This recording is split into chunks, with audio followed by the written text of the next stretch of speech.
About the only thing that's constant on Ben Looney's 1,100-acre Limestone County farm is change. Years ago, his granddaddy ran a dairy and grew row crops. When the dairy closed, his daddy grew row crops and chickens. Well, today, Ben and his daddy Paul have separate farms, but work together producing only row crops, primarily grains. They've developed a rotation that allows them to harvest 5 crops in just 3 years. So that I can plant like a canola and then come back in June and plant soybeans, which would give me 2 crops. I can come back with wheat and then a soybean again, and that'd give me 4 crops. And then the next year I'd have to plant something that would be a single crop, such as cotton or corn or a full season soybean. Ben says this rotation has worked well for the past 3 years, both from an economic standpoint and for building up the soil. Still, Ben says, other changes are necessary to keep moving forward.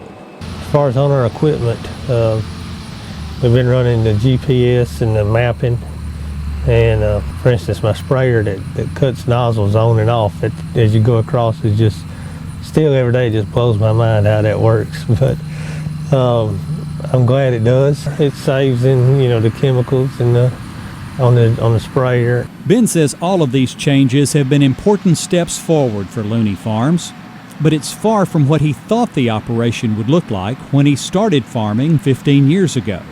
Started out as a cotton farm. There was no question what to plant, what we was going to plant. It was cotton. The last 4 or 5 years has been seen, and grain prices really manipulate what we do. And I was laughing because we always had a little bit of beans in the bottom. It wouldn't grow cotton or something like that, And I thought, well, if I ever need a trailer truck, then I'm growing too much grain. But got a fleet, looks like now. Ben's wife Miranda says having no cotton this year put her out of a job running the module builder. But she stays busy as his gopher and with her job working with special needs children. Now, although she understands the economics of his decision, that doesn't mean she agrees with it. I miss cotton, and that's what last year when we had a little bit of cotton, I had to beg him to plant it because I love it. I think it's a beautiful crop. But when you have grain that's so high in the price, we have to go with the market. Miranda says their sons, Colby and Clay, really enjoy their life on the farm, and Ben is showing them what he liked best about growing up on his family's farm, working alongside his daddy. A 12-year-old has been helping me for the last couple of years now in the field work, driving tractors and stuff. He's been with me a lot as we walked through the field since he was, knee-high to me.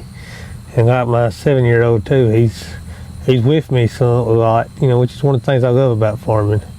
It gives me a chance to come out and do something I enjoy and be with my family too. The outstanding young farm family in the soybean division. From Limestone County, Ben and Miranda Looney and their sons, Colby and Clay.